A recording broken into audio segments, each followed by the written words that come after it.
All right, Shalom. I want to start by giving all praise and glory to you. How about Shema Shabbat Shema Kakodash, the abundance of the positive of the great millstone. Shalom to the Akamada push no word of sincerity and truth. Yeah, got this article came out, January 2024, which I'll say this, through the Spirit has been very, very electrifying, for lack of a better term. It's crazy. Within these past days, just seem like by hourly, every few hours something is popping off. Internet is being filled with certain events that we seeing to look forward to. According to the scriptures, Matthew the 24th chapter speaks about certain disasters in diverse places, and we seeing these disasters take place.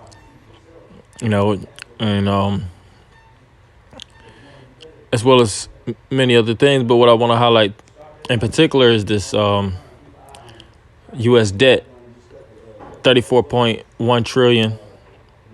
Which those numbers are astronomical. I remember even when the Apostles and Elders they was giving us information on the U.S. debt clout. The debt clout wasn't even half as much as it is to this day.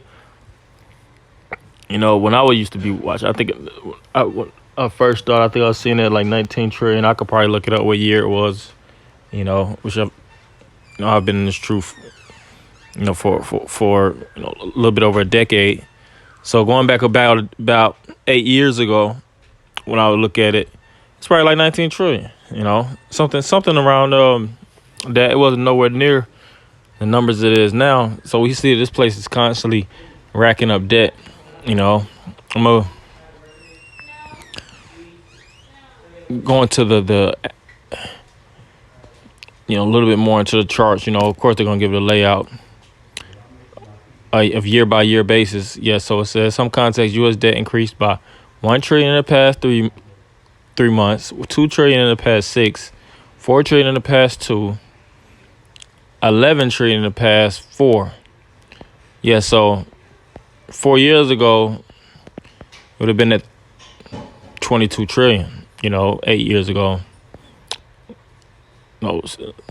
Possibly, 11, 12, but it's constantly compounding as the days progress. So if it's 34 trillion, at the time's coming, it ain't nothing to jump to 50, 55, 67 trillion, But it says, and so on, you get the exponential picture. At this point, everyone knows how this ends. Certainly the CBO does. But I'll jump down. But since there is no way to reverse the catastrophic outcome, there's no point in even talking about it. At best, one may only prepare for the inevitable hyperinflationary outcome, which would be good news to what is now over 1 trillion in interest expense. After all, someone has to devalue the currency at that. All that interest is payable in. Jumping down. And since, of course, if brothers want to see, you could go through the different charts. Let's say the interest expense at the trillion.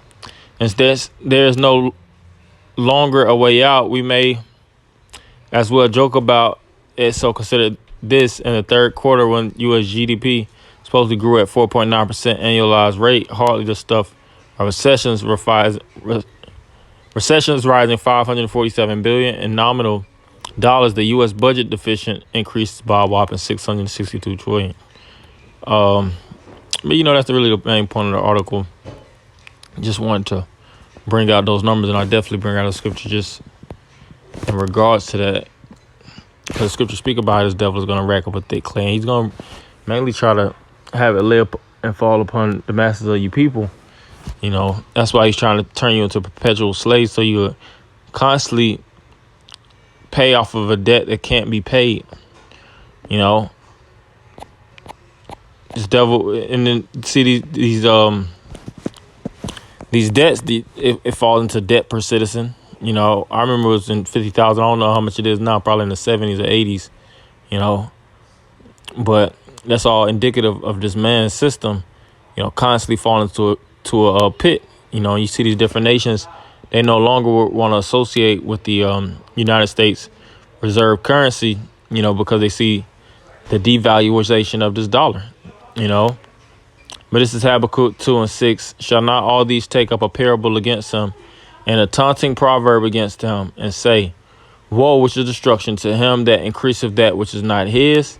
How long? And to him that ladeth himself with thick clay. Yeah, so the clay represents debt, you know, and that debt, the debt of this devil is being piled over, you know, and that's going to result in the imminent fall or the collapse of the society. You know, so with that, I'm going to end by giving all praise, honor, and glory to Yah, by Shema Shah, by Shema Kakodash, the balance of the apostle, of the great millstone. Shalom Akim.